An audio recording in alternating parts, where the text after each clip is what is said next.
Welcome to the Boomer Technician. Typically, I'd be reporting on another one of the car shows that I'm attending because I'm driving to 50 car shows in 50 states. But winter's coming up, things are slowing down. And this week I was working in the garage on my ADL Camino, getting it ready to get back on the road. And I was working on the wiper system.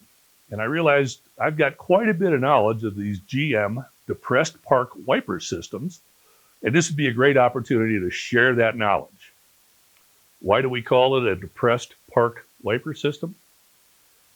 Well, in the late 60s and early 70s, the domestic automakers started developing wiper systems that would sweep across the windshield in a normal fashion, but when you turn them off, they would pull the wiper blades down below the cowl. Some of the manufacturers called them just hidden wipers. But the wiper motor is designed to accommodate this additional motion where the wipers are pulled down into the depressed park position, and it adds some complexity to the wiper system. Now, GM used this depressed park wiper system from the 70s on up, but in 1984, they introduced a new motor with a new design, and they went from what was called a switch to ground control system, where the wiper switch grounded the motor to make it operate, to a switch to power system, where the wiper switch applies power to the motor. And the way you can tell this difference is the older motors had a bulging barrel shape, and the newer ones have this cylinder-shaped wiper motor. So this information only applies to those wiper motors with this cylinder shape, and if you have the older system, none of the troubleshooting information I'm going to share here today applies. But if your wiper motor has a cylinder that looks like this, and then it's got a cover on it that looks something like this, the information I'm going to share here today is going to apply to your wiper motor regardless of the car it's mounted in. Here's an early example of the motor. Over the years, they did some changes on the electrical contacts, both on the motor itself and up here in the transmission section of the motor. The mechanical portion here, the cam gear and the parking switch or parking relay are common to all the motors, and they all work under the same basic principles. So I want to highlight a couple of important issues when you're using this motor to make sure that everything's working fine. First off, there needs to be a grounding strap on one of the four rubber feet. The motor itself grounds through the body of the car, but because it's mounted on rubber, it needs a strap, brass strap, to tie up to the metal on the inside of the foot so it grounds properly. Because on the early ones, all the grounding goes through the body of the wiper motor. Now, because this one doesn't have one, I added a ground strap to it, and I positioned it so that the bolt won't interfere with the transmission of the motor. And then the other end, when you bolt it up to the car, you just run the bolt through it and tie it all together. So that provides grounding if there's no ground strap available. There's also two contacts here, and they're removable. And they contact the circuit board for the delay wipers. So you're only going to see these on delay wiper motors, but if these pieces aren't present, and you won't get any delay wiper functions, and you also won't get any washer functions. So these are very important pieces when you're working with it. You need to make sure you don't lose them, and when you put it back together, they go together correctly, and they need to be in these two positions. There's another tab here that will take one. Some of the newer motors have actually three of these, but if it's only a two-jumper system, they need to be positioned here. And then we've got the three electrical connections for the parking switch. We call it a parking switch or a parking relay. It depends upon whose material you're looking at. But this is the brain that runs the parking function. When this metal piece here is inside the little gap in the plastic here, the motor's in the park position. And when it's in the park position, you can't pull out this parking relay. But it can go bad. If it goes bad, the motor won't run typically in low speed, and it also won't park properly. So I'll go ahead and hook the motor up and pull it out of park, and I'll show you what that relay looks like when it's removed. Okay, the motor's moved out of park, so this arm's no longer in the plastic slot. So when the motor's in operation, there's a solenoid that pulls that back out of the way so the motor can spin freely. And this whole assembly, this park relay or park switch, is held in with one screw. And you can see there's a electromagnet on the back. So when they power up that electromagnet, it keeps it from going into park. And when it turns that electromagnet off, it'll capture that and put it in park. So this component can go bad. All the power for the low speed goes through this. So if the contacts in it go bad, you'll lose low speed even though the motor's still good. So it's an important component to replace if you don't have low speed, but the high speed works fine, or if it doesn't park properly. And this part is common to all of these motors from when they were first introduced to the end of the run. The nice thing about this part is it's used in the Corvette wiper motor. So if you're willing to pay Corvette prices, you can find this relay or this switch and change it out. So that's the important pieces. You need to make sure it's grounded. You need to make sure these contacts are clean, of course. You need to make sure these are in place. And then if you have a problem with the motor not parking, check the park relay, make sure that's working properly before you throw out the motor. This next difference is pretty obvious. As you can see, these are where the electrical connections are on these two motors, and the motors are pointed in two different directions. So the transmissions and the control system, all of this portion of the wiper motors are exactly the same, but they've got a different angle on the motor itself. So if you're looking for one in a junkyard or you're buying one at a parts store, you need to make sure that the angle matches up correctly to the motor you already have, and you don't get the incorrect motor, which is not going to fit in your car. There'll be some interference between the motor and the engine bay. This motor is typically on the intermediate and B-body cars. It applies to the Corvette. It's on the front-wheel drive A-bodies. It started in the rear-wheel drive A-bodies in '84, and this one is more the B or the C and H, the big cars, the Buicks and the Cadillacs. This is particularly popular with a lot of the Cadillacs. This motor is in the Corvettes, which is nice because these are getting a little hard to find in the junkyard, but the Corvettes are starting to drop in value to the point where the C4, the '84 and up, are showing up in the junkyard, and typically they don't have a lot of miles on them, so the wipers haven't seen a lot of use. So that's a good place to find one of these, and these, of course, common to the Cadillacs. People do tend to hold on to those a little longer, so there's still some Cadillacs out there in the junkyard where you can scare these up. There was a running change made to the motor.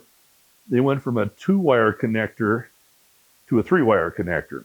Now, they both have a low and a high connection, but the 3-wire connector adds a black wire for ground.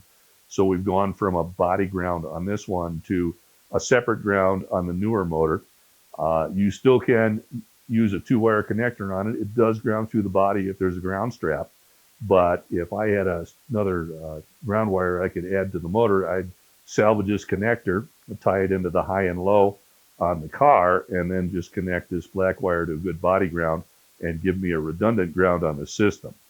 Another change you'll note, this portion of the transmission closes off those 3 connectors there. They're still present on the park switch, but you can't run a plug-in here anymore. There was a change on the cover, and the electrical connection went from the side of the transmission to the top of the cover. So we'll talk about that when we get to the covers, which is the next thing we're going to look at. One of the things I didn't mention when we were looking at the motors is that they will work as is with the transmission exposed. I'll show you that when we're doing some troubleshooting. But these plastic covers have 2 functions. GM calls these, in some cases, pulse covers, because they call their intermittent wiper system the pulse wipers. One of the things the early cars had was a washer motor built in, and in this case, it just has the bus bars that connect to the washer and make it function. This connection goes to the pink wire, and that's the ground of the body. So when the pink wire is energized, the washer has power. So that's one type. This one looks exactly the same until you flip it over, and it's got the intermittent control board, the the pulse board, if you will. You take a look here, there's two pads. I showed you those connections in the motor earlier. When this is in place, those two jumpers press up against that and complete the circuit. And as you can see, that's just kind of a solder patch there. So these do tend to be a failure point. You can take the covers off and clean these. That can make a big difference. And of course, sometimes the pieces that they push up against are bent or missing. If so, they need to be straightened out or replaced so that they make contact with the board. This is a early car board as well, but it's for a Corvette. And instead of having a washer on it, it's got a ground connection, the black wire, and then two wires to run a separate washer pump. They remote mounted the pump on the Corvette, so inside we've got the pulse board for the intermittent wipers. And then we've got this external connection for a washer pump. That'd be kind of handy on my car. I thought about changing it over because these washers are just about inaccessible on the El Camino. So I could remote mount a washer using this Corvette cover, and it would be a lot easier to service if it gave me any trouble. And then this final board is for the later cars. I showed you how they closed off the end of the motor so that the connect couldn't reach through there anymore. This is the solution that GM came up with, was to put all the connections on the outside. They also, like the Corvette, remote mounted the washer. So we've got a couple of extra wires here, but all of these motors run off of four basic wires from the control switch, which is the green, gray, pink, and purple. And so this has still got green, gray, pink, and purple. So it's going to have the same basic troubleshooting as the other motors. It's just that they've added a couple of wires to control the washer pump that is now separate. And flipping it over, this one has got three separate connections. So we need to make sure all three of those are present. But we still got this sort of hinky connection point here. Some people have actually soldered in a little wire and had a little jumper and connected it that way rather than having the little jumper that is formed into place. Any one of these covers will work on any one of the motors, but of course, if the motor has got the connector point closed off, you either have to use this connector on the cover itself, or you could actually cut the body of the motor and open it up so that it could take the old connector. That's one of the nice things about these motors, is they're very modular, very plug and play, and you can mix and match parts to meet your needs.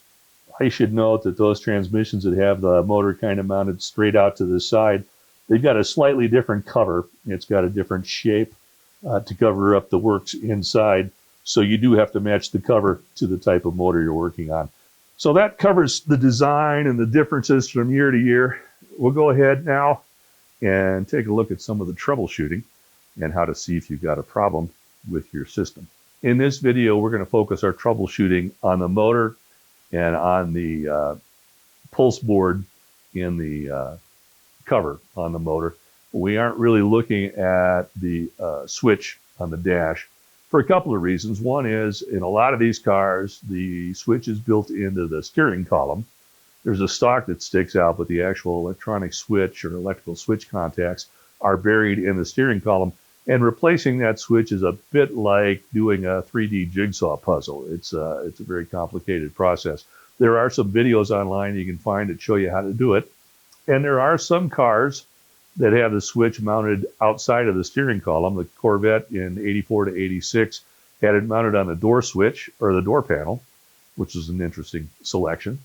And then the end bodies, the Somerset Regal and Cutlass Calais and the Grand Am, had it mounted on the dash. So they're not all built into the steering column, but they're typically a bit of a challenge to get to. But from the switch in the interior out to the motor, there's just four wires.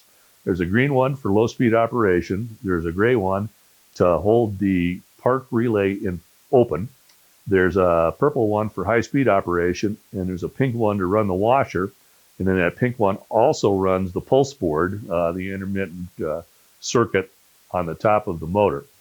So we're only going to look at 4 wires in our troubleshooting, and we'll show you what they look like when the switch is in various different positions, and also what it looks like both connected to the motor and free of the motor. So you'll see those values as we go along. Just remember green, gray, purple, and pink, and we'll be in good shape.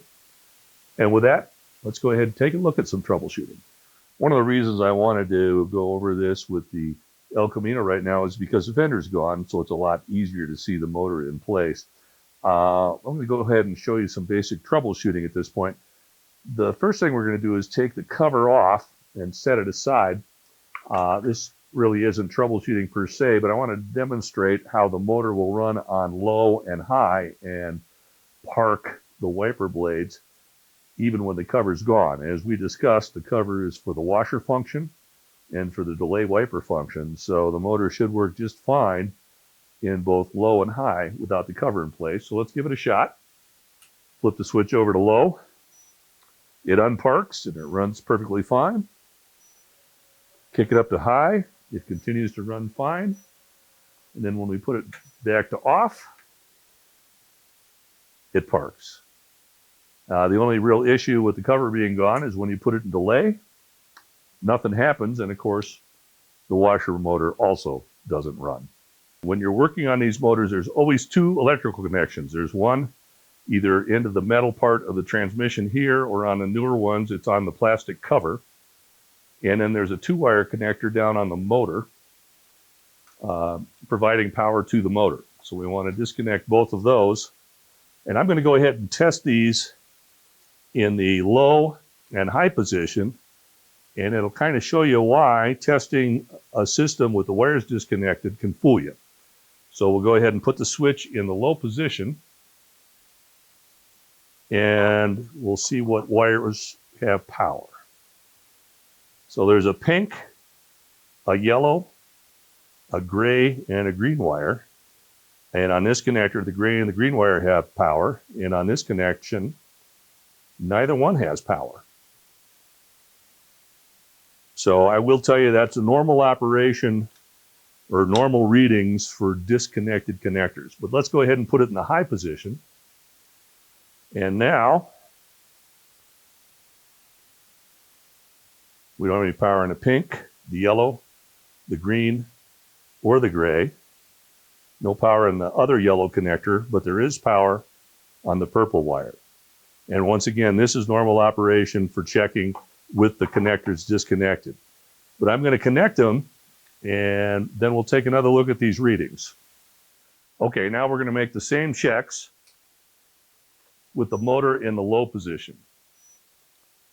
And we've got power on the gray like we had before. We've got power on the green like we had before. Now we have power on the yellow. We don't have any power on the pink. And if we come down here, we've got power on the yellow wire, but no power on the purple wire. So that's low. And you remember that when we tested it with the wires disconnected, the yellow wire on both ends didn't have any power. But now that we have everything connected up, power is coming to the yellow wire and the motor's running. So let's go up to the high setting. And you remember on that, the only wire that lit up was the purple one on the motor. So let's go ahead and kick it up 1. And now we've got power on the yellow, power on the gray, power on the green. And we didn't have any power on those at all when we tested it with the wires disconnected. We just had power down here on the purple wire.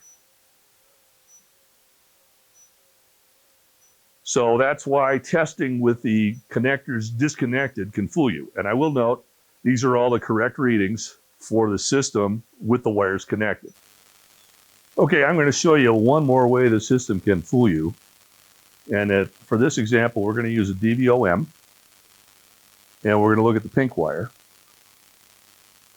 And if you remember previously, when we tested it with a test light, the light didn't light up. But if we take a look at it with a DVOM, there is 12 volts there.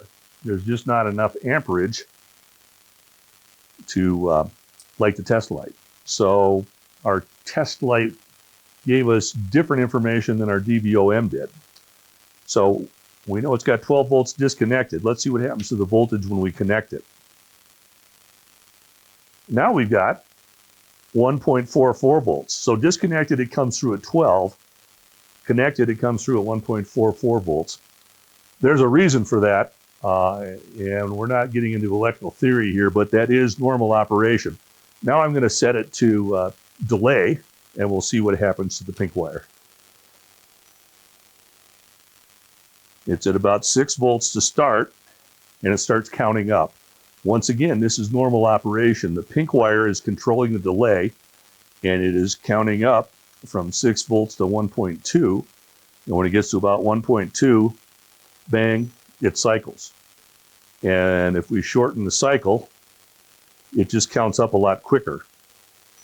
So the 12 volt reading we got with the wire disconnected was not good information. So once again, this is normal operation.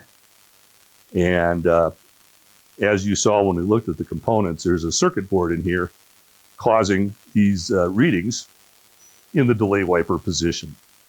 And then when it parks and comes off delay, it once again jumps up to 1.4 volts. Well, I hope some people find this video helpful. I've worked on this wiper system a lot of times over the years, and it's always been a bit of a challenge. The depressed wiper system, the parked relay, the circuit board inside the cover. And you know, it's applied to a lot of neat cars from the 80s, the Corvette, the Monte Carlo SS, the Camaro. There's not a lot of information out there on the internet, and I thought it was probably justified to talk a little bit about how the system was designed, its basic workings, and some of the troubleshooting. So all in all, I think this video was worth my time, and I hope you guys agree. But either way, remember this: no matter where you go, there you are. Okay, let's see if we get this. See if we can figure this out. When you put the wiper washer switch on high, the purple wire has 12 volts, and that goes to the wiper motor, and then it makes its way, the 12 volts makes its way through the yellow jumper back to the transmission, where it makes its way through the mechanical switch and powers up the green wire, which then goes back to the wiper washer switch, and the green wire feeds power through the third sweeper there, and that powers up the gray wire, which goes back to the motor and energizes the park relay switch. Well, it makes perfect sense.